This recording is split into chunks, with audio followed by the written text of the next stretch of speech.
Stops and targets, very straightforward. We're using ADR to measure the minimum range and the maximum range. So it makes sense to use ADR for our risk profile as well.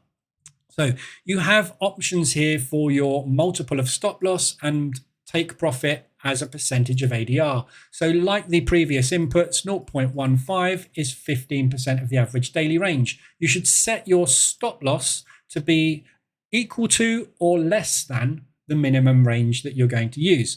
So most of the time, if you set this to 0.15, for example, it's not going to get a range of exactly 0.15. It'll probably be 0.16, which is 16%, or 17, 18, 20, 21, whatever it may be. But you're not going to usually get exactly 0.15. So if you set that to 15, 9 times out of 10, probably more than that, what you're going to find is your stop loss will be within the range of the pending orders. So your take profit, again, works the same way. If you set that to, as I have it, 1, it means it places it 1 ADR away. So on those big days where we get those big runners, which move the average daily range of the instrument, we will hit that target. You can adjust that to be whatever you want to be. We also have a partial profit take system, which I'll explain in a second. And the partial profit take system obviously can take a partial profit at a smaller percentage of ADR for you and let that runner go to the full target. You have also a trailing stop system, which also uses ADR.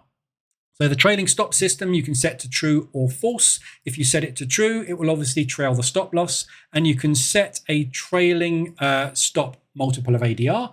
Typically, I like this to be roughly whatever my risk is going to be. So if it moves 1R in my favor, I like to reduce that risk and cut that risk as fast as possible. But you can set it to start at any time. So if you set this to 0, for example, it will trail your stop loss by 15% of ADR immediately. So as soon as one candle moves in your direction, it will straight away adjust that risk up for you. So you can adjust it as you see fit and as you prefer to have your trading stops working. Entirely up to you. You also have an option here to trail the stop loss until above the break even. So what that does is when you have that set, when the price pushes up in your favor, every candle it will adjust that stop loss for you. And if that stop loss is above your entry price, it will then stop using a trailing stop and just protect your initial risk. So if it comes back down, you're going to get a roughly break even or slight profit depending on how far that candle went when it moved your stop loss. So that's your trailing stops. They are obviously pretty standard in most trading strategies. It's up to you if you want to use them. I'm not the biggest fan of trailing stops. Trailing stops tend to get stopped out. So I quite often like to use the break-even mode where I will let the trade breathe and let the trade run, but it's entirely up to you. Again, every setting in here can be adjusted, and I would encourage you to use the back tester to test the settings and see how they affect the profitability, the drawdown, and the operation of the EA.